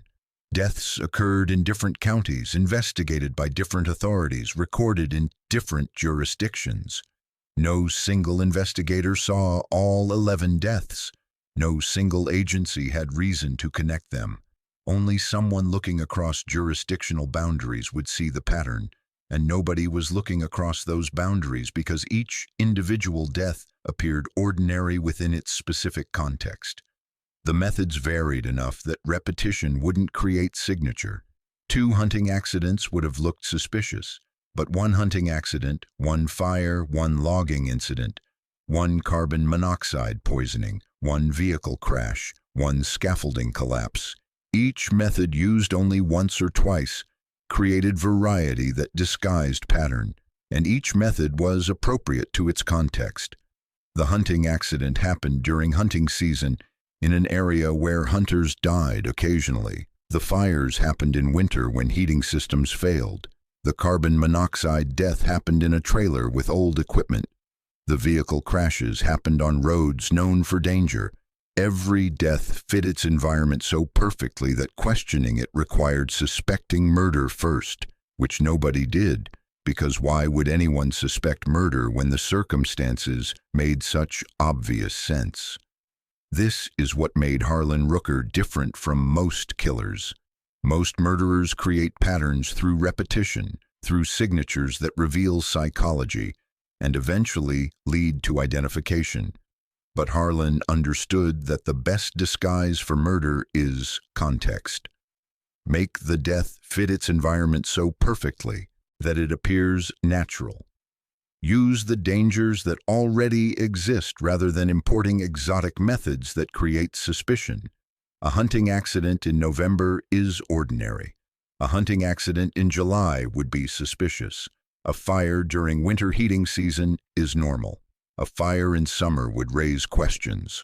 Harlan worked within the natural rhythms of mountain life, amplified existing dangers at specific moments, and created outcomes that appeared inevitable rather than orchestrated. That required deep understanding of how investigation worked, what details authorities would look for, what explanations they'd accept. It required knowledge of forensics and fire investigation and accident reconstruction, or it required careful observation of previous investigations, learning from how authorities approached accidental deaths, understanding what evidence they needed to confirm natural explanations. Did Harlan study this consciously? Did he research investigation techniques and plan each death with forensic awareness? Or did he operate on instinct, on intuitive understanding of how to make deaths appear natural, based on decades of observing mountain life and death? There's no way to know. No planning documents were ever found, no notes or journals detailing methodology. If Harlan kept records, he destroyed them. If he shared details with Vernon or his sons, they never spoke about them. All that remains is the outcome. 11 deaths that appeared accidental, that were investigated and ruled natural or accidental, that formed a pattern visible only from distance and only if you knew what to look for. The perfect crime repeated 11 times across 41 months, executed with patience that transformed revenge into what almost looked like inevitability. But it wasn't inevitable. It was choice. Every single death was a choice Harlan made to eliminate someone he believed had participated in destroying his family's reputation. 11 separate decisions to end lives. 11 separate acts of planning and execution. 11 moments when Harlan could have stopped, could have accepted that enough blood had been spilled, could have chosen mercy or restraint or forgiveness. And 11 times he chose to continue, chose to cross another name off the list, chose to prioritize reputation over humanity. That accumulation of choices is what transforms an act of understandable retaliation into something darker, into systematic killing that looks less like justice and more like obsession. One death might be justified within mountain codes. 2 could be explained as protecting family. But 11 deaths spread across 3.5 years suggests something beyond code enforcement. It suggests rage so deep it required complete annihilation of everyone even peripherally connected to the offense. Was it worth it? Did restoring the Rooker reputation justify 11 lives? Harlan apparently thought so. He continued operating for 8 years after the Purge ended, profited from the restored trust, passed the recipe to Garrett, even though Garrett never used it. The operation survived long enough that the contamination incident became forgotten history, something old-timers might remember, but that didn't affect current business. From a purely practical standpoint, the campaign accomplished its objectives. The reputation was restored. The Cantrell competition was eliminated. The Rookers operated successfully for another 8 years. If the goal was protecting family survival through protection of reputation, then the MASH purge succeeded completely. But that calculation ignores everything that can't be measured in operational success. It ignores the humanity of the 11 people killed, ignores families destroyed, ignores children who grew up without fathers, ignores wives who became widows, ignores the cost in human suffering that Harlan inflicted to protect something as abstract as reputation. Clay Cantrell was 23 when he died. He'd lived through Vietnam, had come home intact unlike so many others, had been starting to build a life. What would that life have been if Harlan hadn't decided it needed to end? Roger Cantrell was 26, had a wife and infant daughter, who grew up never knowing her father. Daniel Cantrell was 30, had dreams that died with him in a ravine where a widowmaker fell at precisely the wrong moment. Russell Cantrell was 28, died alone in a vehicle crash that left his mother burying her 4th son in 3 years. And the associates, men with families and histories and lives that mattered to someone. Jimmy Prater with a wife and 2 children who escaped a fire he couldn't. Tommy Vickers, who might have been depressed, but might also have been murdered and made to look like suicide. All 11 men had lives that extended beyond their connection to Wade Cantrell's Moonshine operation, had value that couldn't be reduced to names on Harlan Rooker's list. But that value didn't save them because Harlan had decided their deaths were necessary to restore something he valued more. This is the unbridgeable gap in understanding the MASH purge. Either you accept that Harlan's code justified the killings, that reputation and family survival in a specific cultural context created legitimate reasons for systematic murder, or you reject the code entirely and see Harlan as a criminal who used tradition to excuse crimes. There's no middle ground, no compromise position where you can acknowledge the validity of his motivations while condemning his methods, because the methods and motivations are inseparable. You can't say Harlan was right to protect his reputation, but wrong to kill people, because killing people was the only way to protect his reputation given the circumstances. The law couldn't help. Confrontation wouldn't work. Anything less than elimination of everyone involved would leave threats in place, would leave people who could testify about what actually happened, would leave the possibility that truth would emerge and destroy the Rookers differently than contamination had. So Harlan made a choice. He chose 11 lives over 1 reputation, chose blood over mercy, chose the old code over any possibility of forgiveness or alternative resolution. And having made that choice, he executed it with precision that demonstrated exactly how seriously he took the responsibility. Because if you're going to kill 11 people, if you're going to cross that line and accept that burden, then you do it right. You don't leave evidence. You don't create patterns that lead to prosecution. You don't fail halfway through and leave yourself vulnerable to consequences. You complete the work, eliminate the threat entirely, and live with whatever weight that puts on your soul. Harlan did exactly that. He completed the work, eliminated the threat, restored the reputation, and lived another 12 years apparently unburdened by guilt or regret or doubt about whether it had been necessary. That capacity to kill without remorse, to do terrible things for reasons you believe are valid and then move on as if they were simply necessary business, is what separates people like Harlan from those who couldn't cross that line even if they wanted to. The community's response to the MASH purge is perhaps the most revealing aspect of the whole story, because the community knew.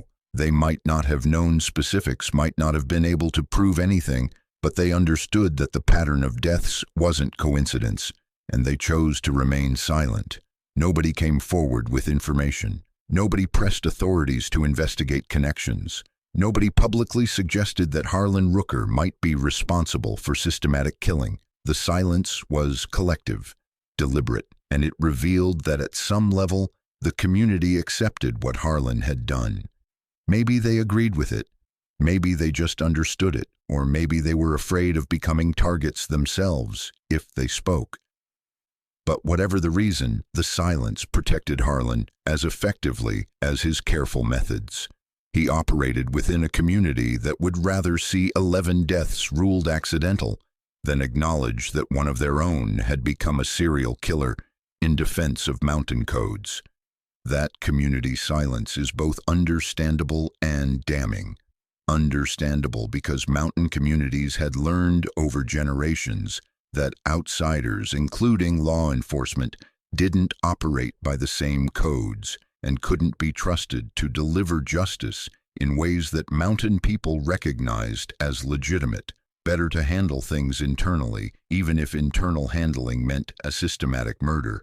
Better to protect your own, even if your own had done terrible things, because relying on outside institutions meant abandoning the codes that defined community identity.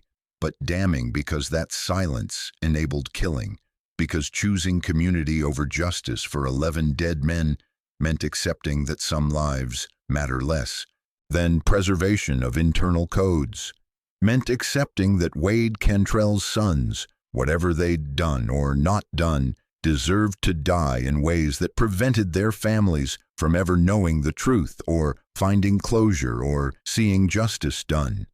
The children of the 11 dead men grew up never knowing what happened to their fathers. They were told accidents, natural causes, bad luck. They grieved and moved on because what else could they do? Some probably suspected something more, probably heard whispers, probably understood at some level that the explanations they'd been given didn't quite add up. But suspicion isn't knowledge.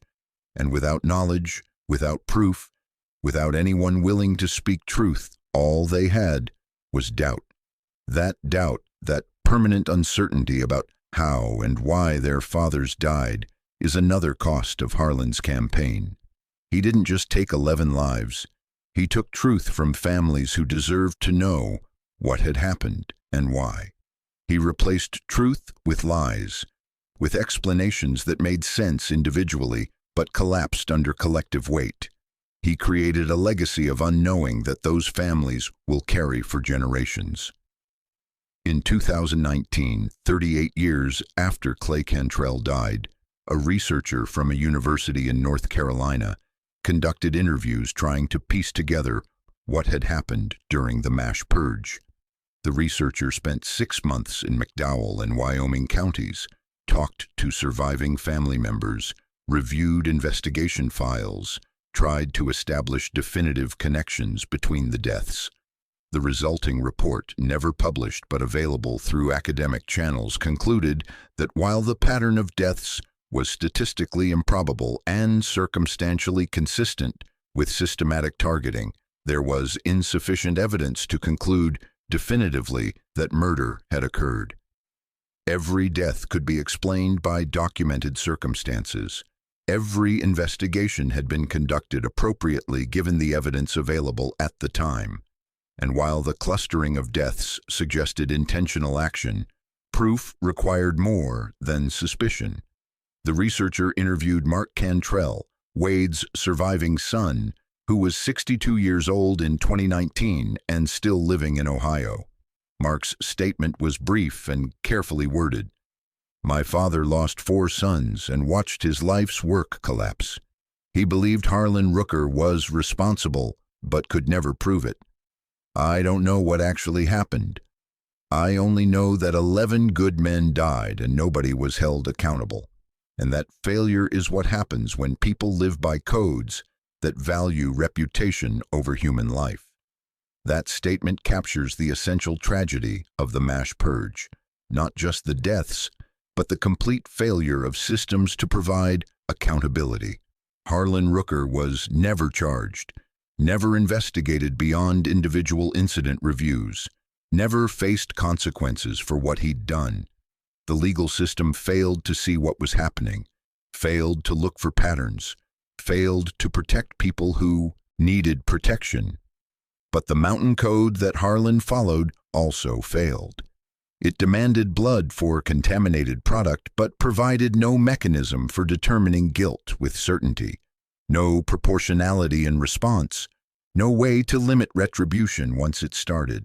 Harlan's code said reputation demanded defense at any cost, but it didn't say anything about whether the cost might be too high.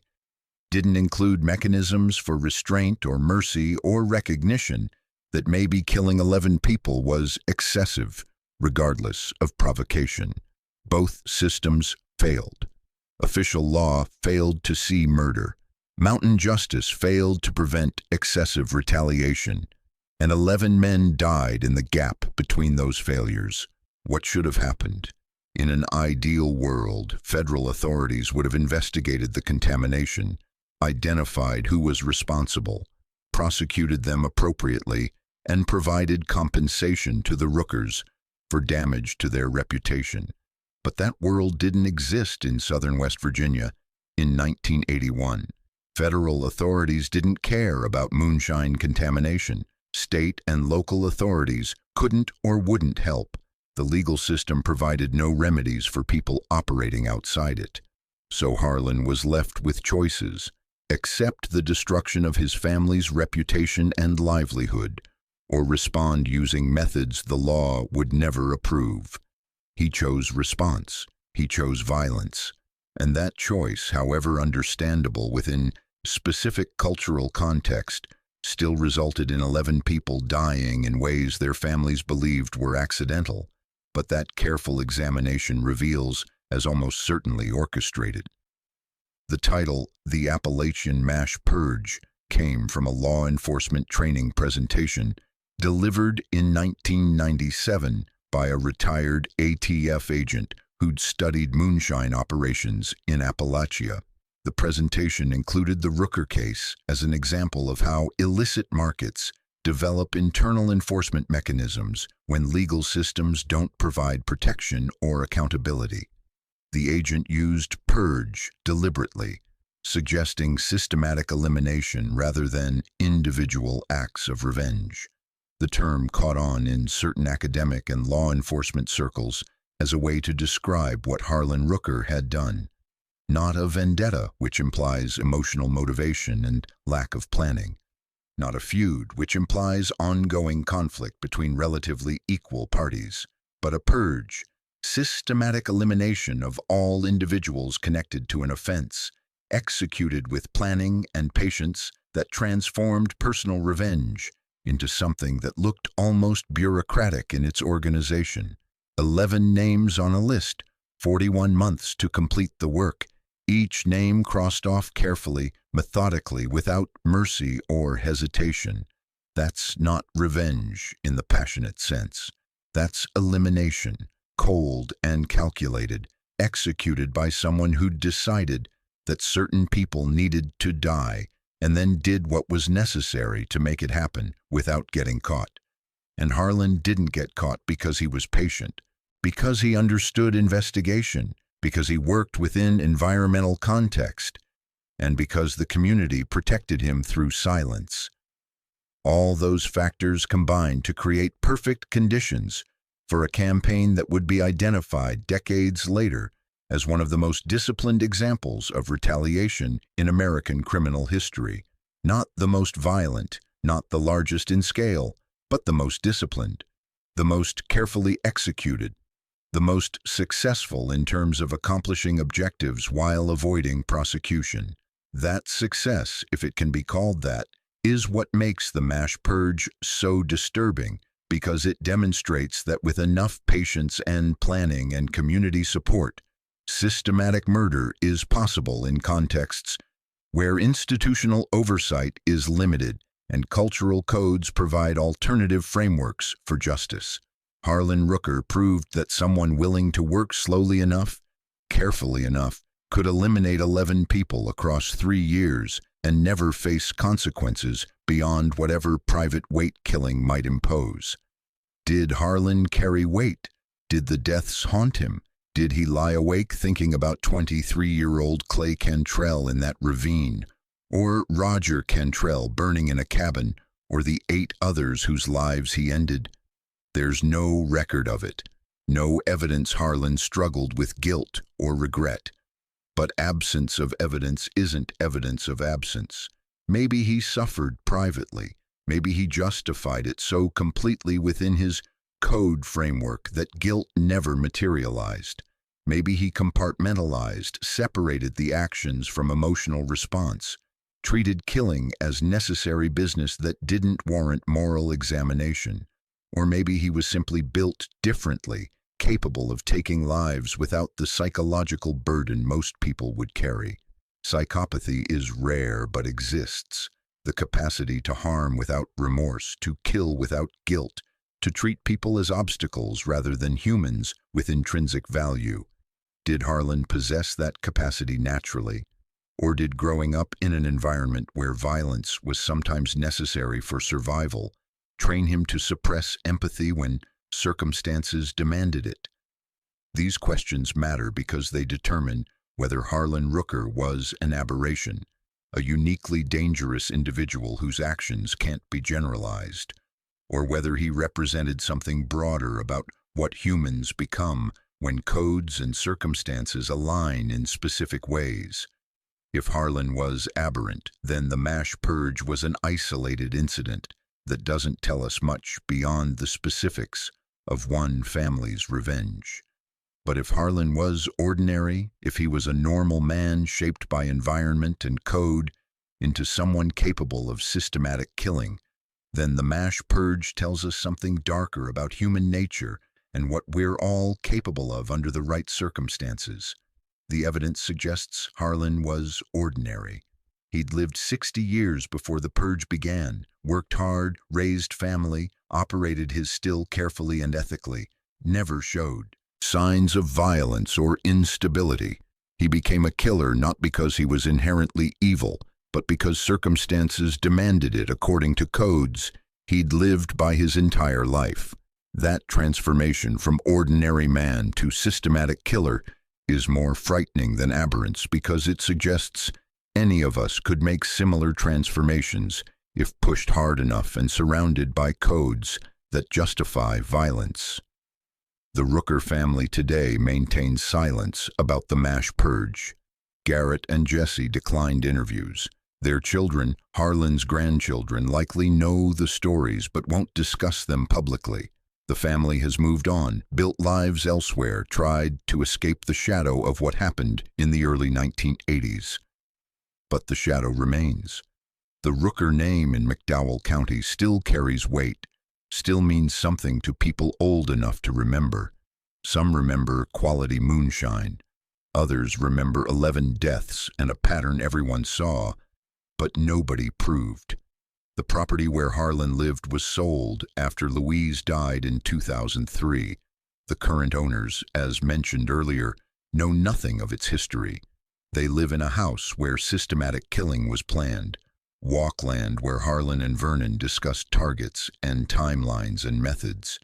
They're entirely unaware that their home exists at the geographic center of one of Appalachia's most calculated campaigns of revenge. That ignorance is probably for the best. Some histories are too dark to live with comfortably. The spring where Harlan drew water for his moonshine still exists, but is no longer accessible. After he shut down in 1989, he not only destroyed equipment but also filled in access to the spring, ensuring nobody could replicate his product using that specific water source. The recipe died with him. Garrett never used it. Jesse never tried. Whatever made Rooker liquor distinctive, whatever quality had built 40 years of reputation, disappeared when Harlan destroyed the last still and walked away. Maybe that was intentional. Maybe Harlan recognized that the reputation had been built on methods and standards that couldn't survive him, that attempting to pass it forward would only invite comparison and failure. Or maybe destroying everything was just pragmatic. Eliminating evidence of illegal activity before age made him vulnerable. Either way, the Rooker moonshine operation ended in 1989, 43 years after it began, outliving the contamination and the purge, and continuing just long enough to prove that reputation had indeed been restored. That restoration came at a cost of 11 lives. Whether those lives were worth the 8 additional years of operation is a calculation that depends entirely on whose values you use to measure worth. In the end, the Appalachian mass purge remains officially unacknowledged. The 11 deaths are documented separately in investigation files across multiple jurisdictions, but no official report connects them. No law enforcement agency ever formally identified them as related. No prosecution was ever attempted. The pattern exists only in academic discussions, in law enforcement training presentations, in whispered conversations among people who remember or who've heard stories passed down. It exists in the memories of families who buried people they loved and suspected truth but could never prove it. And it exists in the silence of a community that chose to protect one of its own, even after that person had killed 11 people in defense of a code that valued reputation over human life. That silence continues today. The mountain communities where this happened still operate by codes that outsiders don't fully understand. Codes that say you protect your own, that you don't talk to authorities about internal matters, that you handle problems using methods that have worked for generations, regardless of whether those methods comply with written law. Those codes enabled Harlan's campaign. They provide cover for people who enforce traditional justice in ways that would be prosecuted as crimes if anyone chose to look closely enough. And they ensure that stories like the mass purge remain partially hidden, known to those who lived them but obscured from official record, preserved in oral history rather than documented in ways that would allow accountability or justice or even full understanding of what happened and why. The 11 men who died probably didn't all participate in contaminating Rooker product. Some certainly knew about it. Others might have been peripherally involved.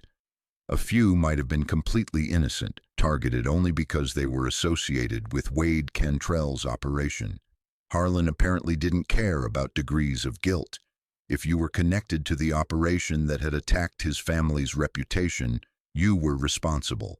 That absolute approach to justice, that refusal to distinguish between primary actors and peripheral associates, is what transformed understandable retaliation into something that crossed moral lines most people wouldn't cross. Killing Wade's sons who directly participated in contamination, if they had, might be justified within mountain codes. But killing everyone associated with Wade's operation, including people whose only crime was working for him or providing supplies or distribution services, that's collective punishment that exceeds even mountain justice traditions. That's elimination so comprehensive, it stops being about specific offense and becomes about destroying everything connected to the person who offended you. But Harlan didn't see it that way. To him, the entire Cantrell operation was responsible. Everyone who participated, everyone who enabled, everyone who benefited, everyone who knew or should have known. All of them were part of a system that had tried to destroy him, and destroying that system required eliminating everyone who comprised it. That logic is internally consistent if you accept his starting premise. But the starting premise, that collective punishment was justified for an offense that might have been committed by only 1 or 2 individuals, that premise itself is questionable. It assumes that association equals guilt, that working with someone makes you responsible for everything they do, that the only appropriate response to attack is complete annihilation of everyone even tangentially connected to your attacker. That's not justice in any traditional sense. That's extermination logic. That's the thinking that leads to blood feuds that span generations, to cycles of violence that continue until entire families are erased. Harlan stopped after 11 deaths. He crossed 11 names off his list and then stopped. That restraint, if it can be called restraint, suggests the list was specific. He wasn't killing indiscriminately. He was eliminating particular people he'd identified as connected to the offense. But where did he draw the line? Why 11 and not 15 or 20? How did he determine who deserved death and who could be spared? Those questions can't be answered because Harlan never explained his methodology, never said how he compiled the list or what criteria he used. The list exists only in outcome. 11 deaths that followed a pattern. 11 people who shared connection to Wade Cantrell's operation. Beyond that, the specifics of how Harlan decided who lived and who died remain unknown. That unknowing is terrifying in its own way, because it means anyone associated with Wade, however peripherally, had to wonder if they were on the list, had to wonder if every accident might be orchestrated, if every coincidence might be consequence. That uncertainty, that fear, was probably part of Harlan's intention. Destroying Wade's operation required not just killing key people, but terrorizing everyone else into abandoning association with him, and it worked. By 1984, Wade's operation had collapsed completely. Nobody wanted to work with him. Nobody wanted to buy from him. The network that had taken decades to build evaporated as people fled association with someone who seemed cursed, whose workers and family kept dying in ways that appeared accidental but felt like something more. That destruction of operational capacity was as much Harlan's goal as the specific deaths. He wasn't just eliminating individuals. He was erasing an entire Moonshine operation that had competed with his own. The deaths were means toward that end. Effective means, undeniably, but still means rather than ends in themselves. Harlan didn't kill because he enjoyed killing. He killed because it accomplished objectives that mattered more to him than the lives of people he'd decided were responsible for threatening everything he valued. That distinction between killing as end versus killing as means doesn't make the deaths less tragic, doesn't make Harlan less culpable, but it does explain how an ordinary man became capable of systematic killing. He didn't transform into a monster who enjoyed violence. He remained essentially himself, a man protecting his family using methods he believed were necessary and justified. The problem isn't that he became something alien to normal humanity. The problem is that normal humanity, under specific conditions and pressures, is capable of exactly what Harlan did, capable of systematic violence in defense of values that matter more than the lives of people designated as enemies. That capacity exists in all of us. Most people never face circumstances that would activate it, but Harlan did. And when activated, when channeled through codes that justified and even demanded violent response, that capacity produced 11 deaths across 41 months, without apparent remorse or hesitation. The monster wasn't some separate entity that possessed Harlan Rooker. The monster was Harlan Rooker operating according to principles he'd held his entire life, principles that most of the time produced ethical behavior, but that under specific circumstances demanded blood. Ultimately, the Appalachian Purge is a story about what happens when institutions fail and people fall back on codes that predate modern law. Those codes had worked for generations, had provided order and justice in places where official systems didn't reach. But they'd developed in contexts where violence was more common, where life was cheaper, where survival demanded methods that would be prosecuted as crimes in later eras. Applying those old codes in the 1980s, when investigative techniques and legal systems had evolved beyond what existed when the codes developed, created a situation where Harlan could execute a campaign that would have been impossible in earlier times, but that law enforcement still couldn't adequately address. He operated in the gap between old codes and new systems, using methods traditional enough that the community accepted them, but careful enough that modern investigation couldn't prove them. That gap is where the 11 men died. In the space between mountain justice and legal accountability, where neither system could effectively operate, Harlan Rooker enforced a code that demanded blood and paid for reputation restoration with 11 lives he believed were legitimately owed. History will continue debating whether Harlan Rooker was a protector or a monster, whether the mass purge was justice or murder, whether mountain codes provide legitimate alternative to legal systems, or whether they're just tribalism that enables atrocity. But those debates exist primarily for people outside the communities where these events occurred. Inside those communities, the understanding is simpler and more pragmatic. Harlan did what he believed he had to do. 11 people died.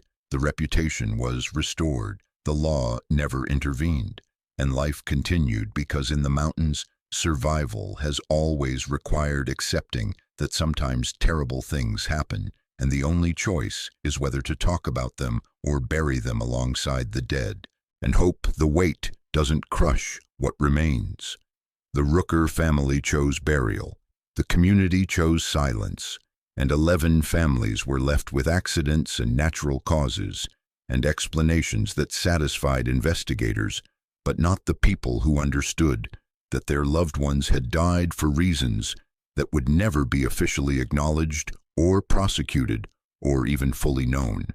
That's the final cost of the mass purge. Not just 11 deaths, but 11 denials of truth, 11 families robbed of knowledge and justice and closure. Harlan Rooker restored his reputation, but only by creating void where truth should be, by replacing knowledge with official explanations that served institutional needs rather than family ones. He won in the sense that his operation survived and his reputation was restored, and he never faced legal consequences. But the victory required him to become exactly what he was fighting against, someone who was willing to harm innocent people, or at least people whose guilt couldn't be proven. In pursuit of objectives, he valued more than their lives. And that transformation, that willingness to sacrifice others for personal objectives while hiding behind codes and traditions and community silence, that's the real horror of the Appalachian mass purge. Not that it happened, but that it happened so easily, so naturally, executed by ordinary men following codes they'd learned from fathers and grandfathers, protected by communities that chose tradition over truth and reputation over justice, for 11 dead men whose families still don't know, not definitively, what happened and why.